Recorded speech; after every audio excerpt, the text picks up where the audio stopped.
ಭಾಳ ನೋವಿನ ಸಂಗತಿ ಇದು. ಇವತ್ತು ಕಾಶ್ಮೀರ ನಮ್ಮ ದೇಶದ ಅವಿಭಾಜ್ಯ ಅಂಗ ಆಗಿರುವಂಥದ್ದು. ಯಾವುದೇ ಇರಲಿ, ಏನೇ ಆಗಲಿ, ಕಾಶ್ಮೀರದ ಒಂದು ಜನಗಳ ಸೋರ್ಸ್ ಏನಪ್ಪ ಅಂದರೆ ಪ್ರವಾಸಿಗರು. ಅಲ್ಲಿಗೇನಾದರೂ ಪ್ರವಾಸಿಗರು ಹೋಗದೆ ಹೋದರೆ ಬಹುತೇಕ ಅಲ್ಲಿಯ ಜನಗಳ ಜೀವನ ದುಸ್ತರ ಆಗ್ತದೆ. ನಾನು ಕೇಳಿದಾಗೆ ಅಲ್ಲಿಯ ಎಲ್ಲ ಜನಗಳು ಕೂಡ ಪ್ರವಾಸಿಗರಿಗೆ ತುಂಬ ಗೌರವ ಕೊಡ್ತಾರಲ್ಲಿ. ಪ್ರತಿಯೊಬ್ಬರು ಕೂಡ, ಅಲ್ಲಿರುವ ಮುಸಲ್ಮಾನರೇ ಆದರೂ ಕೂಡ ಪ್ರವಾಸಿಗರಿಗೆ ತುಂಬ ಗೌರವ ಕೊಡ್ತಾರೆ. ಇದು ನಡೆದಿರುವ ಘಟನೆ ಏನಪ್ಪ ಅಂದರೆ, ಆತಂಕವಾದಿಗಳು, ಟೆರರಿಸ್ಟ್ಗಳು ಅನ್ಸಲಿ ಈ ಒಂದು ಹೇಯ ಕೃತ್ಯವನ್ನು, ಅಮಾನುಷ ಕೃತ್ಯವನ್ನು ಮೆರೆದಿದ್ದಾರೆ.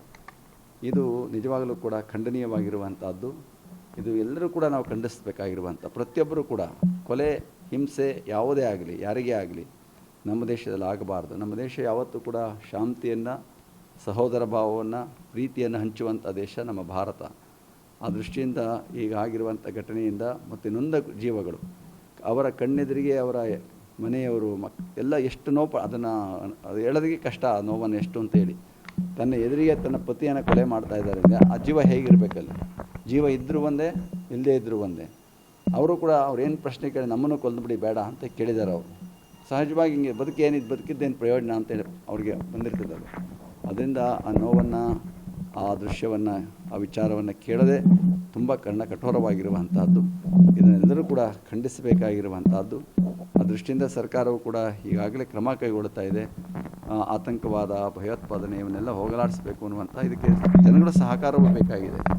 ಎಲ್ಲರೂ ಕೂಡ ಇಂತಹ ಪಕ್ಷಾತೀತವಾಗಿ, ಜಾತ್ಯತೀತವಾಗಿ ಮತ್ತು ಅವರ ಭಾಷಾತೀತವಾಗಿ ನಾವೆಲ್ಲರೂ ಕೂಡ ಭಾರತೀಯತೆಯ ಅಖಂಡತ್ವವನ್ನು ಕಾಪಾಡಿಕೊಳ್ಳಬೇಕಾಗಿರುವಂಥದ್ದು ನಮ್ಮ ಕರ್ತವ್ಯ.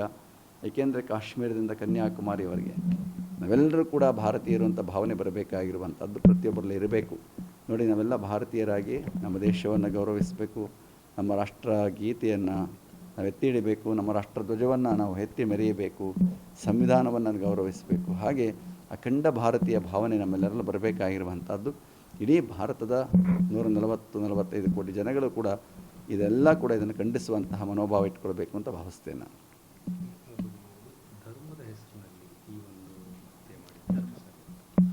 ಅದೇ ಹೇಳ್ತಾ ಇರೋದು, ಅಲ್ಲಿರುವಂತಹವ್ರಿಗೆ ಯಾರೂ ಅಲ್ಲ, ಅದು ಭಯೋತ್ಪಾದಕರು ಪಾಕಿಸ್ತಾನದಿಂದ ನುಸುಳಿದ್ದಾರೆ ಅನ್ನುವಂಥದ್ದೇ ಅದರ ಮುಖ್ಯವಾಗಿರುವಂಥದ್ದು.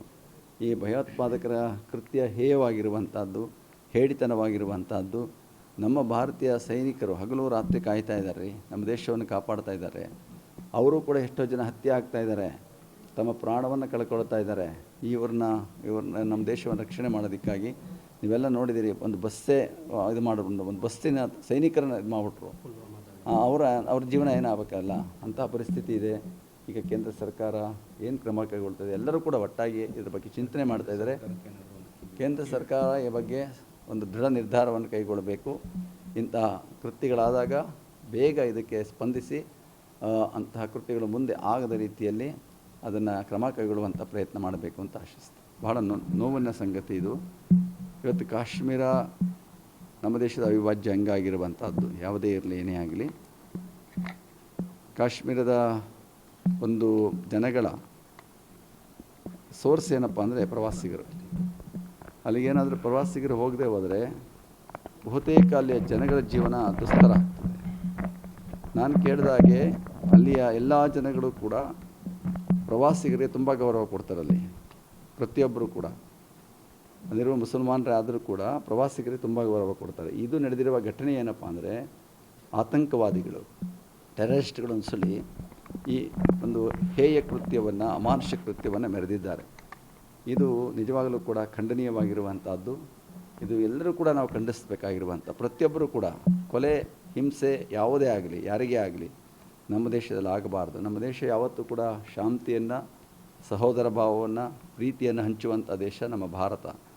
ಆ ದೃಷ್ಟಿಯಿಂದ ಈಗ ಆಗಿರುವಂಥ ಘಟನೆಯಿಂದ ಮತ್ತು ನೊಂದ ಜೀವಗಳು, ಅವರ ಕಣ್ಣೆದುರಿಗೆ ಅವರ ಮನೆಯವರು ಎಲ್ಲ ಎಷ್ಟು ನೋವು, ಅದನ್ನು ಅದು ಹೇಳೋದಕ್ಕೆ ಕಷ್ಟ, ಆ ನೋವನ್ನು ಎಷ್ಟು ಅಂತೇಳಿ. ತನ್ನ ಎದುರಿಗೆ ತನ್ನ ಪತಿಯನ್ನು ಕೊಲೆ ಮಾಡ್ತಾ ಇದ್ದಾರೆ ಅಂದರೆ ಆ ಜೀವ ಹೇಗಿರಬೇಕಲ್ಲ. ಜೀವ ಇದ್ದರೂ ಒಂದೇ, ಇಲ್ಲದೇ ಇದ್ದರೂ ಒಂದೇ. ಅವರು ಕೂಡ ಅವ್ರೇನು ಪ್ರಶ್ನೆ ಕೇಳಿ ನಮ್ಮನ್ನು ಕೊಂದುಬಿಡಿ ಬೇಡ ಅಂತ ಕೇಳಿದ್ದಾರೆ. ಅವರು ಸಹಜವಾಗಿ ಹಿಂಗೆ ಬದುಕಿದ್ದೇನು ಪ್ರಯೋಜನ ಅಂತೇಳಿ ಅವ್ರಿಗೆ ಬಂದಿರ್ತದೆ. ಅದರಿಂದ ಆ ನೋವನ್ನು, ಆ ದೃಶ್ಯವನ್ನು ಆ ವಿಚಾರವನ್ನು ಕೇಳದೆ ತುಂಬ ಕಠೋರವಾಗಿರುವಂತಹದ್ದು. ಇದನ್ನೆಲ್ಲರೂ ಕೂಡ ಖಂಡಿಸಬೇಕಾಗಿರುವಂತಹದ್ದು. ಆ ದೃಷ್ಟಿಯಿಂದ ಸರ್ಕಾರವು ಕೂಡ ಈಗಾಗಲೇ ಕ್ರಮ ಕೈಗೊಳ್ಳುತ್ತಾ ಇದೆ. ಆತಂಕವಾದ, ಭಯೋತ್ಪಾದನೆ ಇವನ್ನೆಲ್ಲ ಹೋಗಲಾಡಿಸಬೇಕು ಅನ್ನುವಂಥ ಇದಕ್ಕೆ ಜನಗಳ ಸಹಕಾರವೂ ಬೇಕಾಗಿದೆ. ಎಲ್ಲರೂ ಕೂಡ ಇಂತಹ ಪಕ್ಷಾತೀತವಾಗಿ, ಜಾತ್ಯತೀತವಾಗಿ ಮತ್ತು ಅವರ ಭಾಷಾತೀತವಾಗಿ ನಾವೆಲ್ಲರೂ ಕೂಡ ಭಾರತೀಯತೆಯ ಅಖಂಡತ್ವವನ್ನು ಕಾಪಾಡಿಕೊಳ್ಳಬೇಕಾಗಿರುವಂಥದ್ದು ನಮ್ಮ ಕರ್ತವ್ಯ.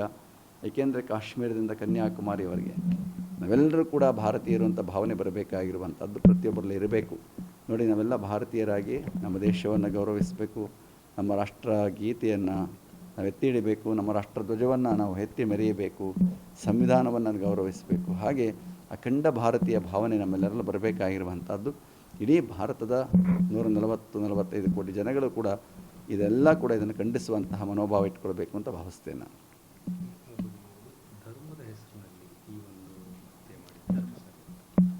ಅದೇ ಹೇಳ್ತಾ ಇರೋದು, ಅಲ್ಲಿರುವಂತಹವ್ರಿಗೆ ಯಾರೂ ಅಲ್ಲ, ಅದು ಭಯೋತ್ಪಾದಕರು ಪಾಕಿಸ್ತಾನದಿಂದ ನುಸುಳಿದ್ದಾರೆ ಅನ್ನುವಂಥದ್ದೇ ಅದರ ಮುಖ್ಯವಾಗಿರುವಂಥದ್ದು. ಈ ಭಯೋತ್ಪಾದಕರ ಕೃತ್ಯ ಹೇಯವಾಗಿರುವಂಥದ್ದು, ಹೇಡಿತನವಾಗಿರುವಂಥದ್ದು.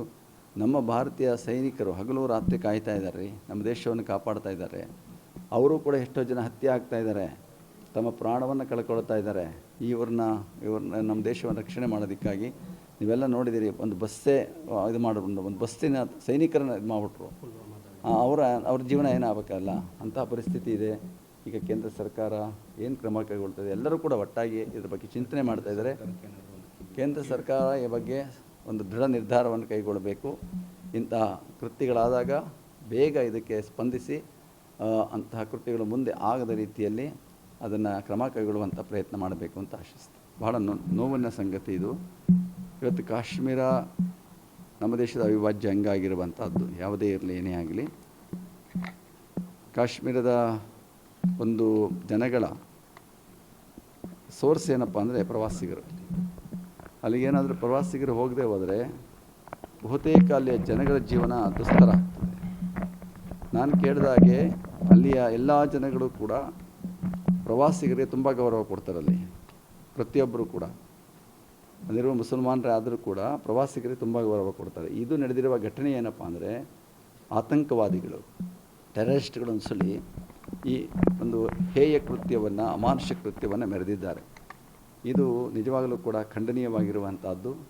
ಇದು ಎಲ್ಲರೂ ಕೂಡ ನಾವು ಖಂಡಿಸಬೇಕಾಗಿರುವಂಥ, ಪ್ರತಿಯೊಬ್ಬರೂ ಕೂಡ ಕೊಲೆ, ಹಿಂಸೆ ಯಾವುದೇ ಆಗಲಿ, ಯಾರಿಗೇ ಆಗಲಿ ನಮ್ಮ ದೇಶದಲ್ಲಿ ಆಗಬಾರ್ದು. ನಮ್ಮ ದೇಶ ಯಾವತ್ತೂ ಕೂಡ ಶಾಂತಿಯನ್ನು, ಸಹೋದರ ಭಾವವನ್ನು, ಪ್ರೀತಿಯನ್ನು ಹಂಚುವಂಥ ದೇಶ ನಮ್ಮ ಭಾರತ.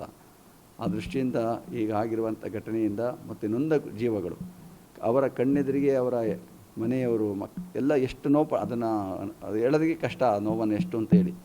ತನ್ನ ಎದುರಿಗೆ ತನ್ನ ಪತಿಯನ್ನು ಕೊಲೆ ಮಾಡ್ತಾ ಇದ್ದಾರೆ ಅಂದರೆ ಆ ಜೀವ ಹೇಗಿರಬೇಕಲ್ಲಿ? ಜೀವ ಇದ್ದರೂ ಒಂದೇ, ಇಲ್ಲದೇ ಇದ್ದರೂ ಒಂದೇ. ಅವರು ಕೂಡ ಅವ್ರೇನು ಪ್ರಶ್ನೆ ಕೇಳಿ ನಮ್ಮನ್ನು ಕೊಲ್ದುಬಿಡಿ ಬೇಡ ಅಂತ ಕೇಳಿದ್ದಾರೆ. ಅವರು ಸಹಜವಾಗಿ ಹಿಂಗೆ ಬದುಕಿದ್ದೇನು ಪ್ರಯೋಜನ ಅಂತೇಳಿ ಅವ್ರಿಗೆ ಬಂದಿರ್ತದೆ. ಅದರಿಂದ ಆ ನೋವನ್ನು, ಆ ದೃಶ್ಯವನ್ನು, ಆ ವಿಚಾರವನ್ನು ಕೇಳದೆ ತುಂಬ ಕಠೋರವಾಗಿರುವಂತಹದ್ದು. ಇದನ್ನೆಲ್ಲರೂ ಕೂಡ ಖಂಡಿಸಬೇಕಾಗಿರುವಂತಹದ್ದು. ಆ ದೃಷ್ಟಿಯಿಂದ ಸರ್ಕಾರವು ಕೂಡ ಈಗಾಗಲೇ ಕ್ರಮ ಕೈಗೊಳ್ಳುತ್ತಾ ಇದೆ. ಆತಂಕವಾದ, ಭಯೋತ್ಪಾದನೆ ಇವನ್ನೆಲ್ಲ ಹೋಗಲಾಡಿಸಬೇಕು ಅನ್ನುವಂಥ ಇದಕ್ಕೆ ಜನಗಳ ಸಹಕಾರವೂ ಬೇಕಾಗಿದೆ. ಎಲ್ಲರೂ ಕೂಡ ಇಂತಹ ಪಕ್ಷಾತೀತವಾಗಿ, ಜಾತ್ಯತೀತವಾಗಿ ಮತ್ತು ಅವರ ಭಾಷಾತೀತವಾಗಿ ನಾವೆಲ್ಲರೂ ಕೂಡ ಭಾರತೀಯತೆಯ ಅಖಂಡತ್ವವನ್ನು ಕಾಪಾಡಿಕೊಳ್ಳಬೇಕಾಗಿರುವಂಥದ್ದು ನಮ್ಮ ಕರ್ತವ್ಯ. ಏಕೆಂದರೆ ಕಾಶ್ಮೀರದಿಂದ ಕನ್ಯಾಕುಮಾರಿಯವರೆಗೆ ನಾವೆಲ್ಲರೂ ಕೂಡ ಭಾರತೀಯರು ಅಂತ ಭಾವನೆ ಬರಬೇಕಾಗಿರುವಂಥದ್ದು ಪ್ರತಿಯೊಬ್ಬರಲ್ಲಿ ಇರಬೇಕು. ನೋಡಿ, ನಾವೆಲ್ಲ ಭಾರತೀಯರಾಗಿ ನಮ್ಮ ದೇಶವನ್ನು ಗೌರವಿಸಬೇಕು, ನಮ್ಮ ರಾಷ್ಟ್ರ ಗೀತೆಯನ್ನು ನಾವು ಎತ್ತಿ ಹಿಡಿಬೇಕು, ನಮ್ಮ ರಾಷ್ಟ್ರ ಧ್ವಜವನ್ನು ನಾವು ಎತ್ತಿ ಮೆರೆಯಬೇಕು, ಸಂವಿಧಾನವನ್ನು ಗೌರವಿಸಬೇಕು. ಹಾಗೆ ಅಖಂಡ ಭಾರತೀಯ ಭಾವನೆ ನಮ್ಮೆಲ್ಲರಲ್ಲೂ ಬರಬೇಕಾಗಿರುವಂಥದ್ದು. ಇಡೀ ಭಾರತದ 145 ಕೋಟಿ ಜನಗಳು ಕೂಡ ಇದೆಲ್ಲ ಕೂಡ ಇದನ್ನು ಖಂಡಿಸುವಂತಹ ಮನೋಭಾವ ಇಟ್ಕೊಳ್ಬೇಕು ಅಂತ ಭಾವಿಸ್ತೇನೆ ನಾನು.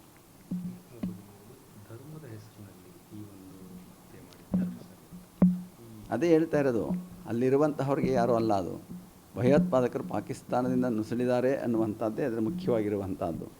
ಈ ಭಯೋತ್ಪಾದಕರ ಕೃತ್ಯ ಹೇಯವಾಗಿರುವಂಥದ್ದು, ಹೇಡಿತನವಾಗಿರುವಂಥದ್ದು. ನಮ್ಮ ಭಾರತೀಯ ಸೈನಿಕರು ಹಗಲು ರಾತ್ರಿ ಕಾಯ್ತಾ ಇದ್ದಾರೆ, ನಮ್ಮ ದೇಶವನ್ನು ಕಾಪಾಡ್ತಾ ಇದ್ದಾರೆ. ಅವರು ಕೂಡ ಎಷ್ಟೋ ಜನ ಹತ್ಯೆ ಆಗ್ತಾ ಇದ್ದಾರೆ, ತಮ್ಮ ಪ್ರಾಣವನ್ನು ಕಳ್ಕೊಳ್ತಾ ಇದ್ದಾರೆ. ಇವ್ರನ್ನ ನಮ್ಮ ದೇಶವನ್ನು ರಕ್ಷಣೆ ಮಾಡೋದಕ್ಕಾಗಿ ನೀವೆಲ್ಲ ನೋಡಿದ್ದೀರಿ, ಒಂದು ಬಸ್ಸೇ ಇದು ಮಾಡಿಕೊಂಡು ಒಂದು ಬಸ್ಸಿನ ಸೈನಿಕರನ್ನ ಇದು ಮಾಡಿಬಿಟ್ರು. ಅವ್ರ ಜೀವನ ಏನಾಗಬೇಕಲ್ಲ, ಅಂತಹ ಪರಿಸ್ಥಿತಿ ಇದೆ. ಈಗ ಕೇಂದ್ರ ಸರ್ಕಾರ ಏನು ಕ್ರಮ ಕೈಗೊಳ್ತದೆ, ಎಲ್ಲರೂ ಕೂಡ ಒಟ್ಟಾಗಿ ಇದ್ರ ಬಗ್ಗೆ ಚಿಂತನೆ ಮಾಡ್ತಾ ಇದ್ದಾರೆ.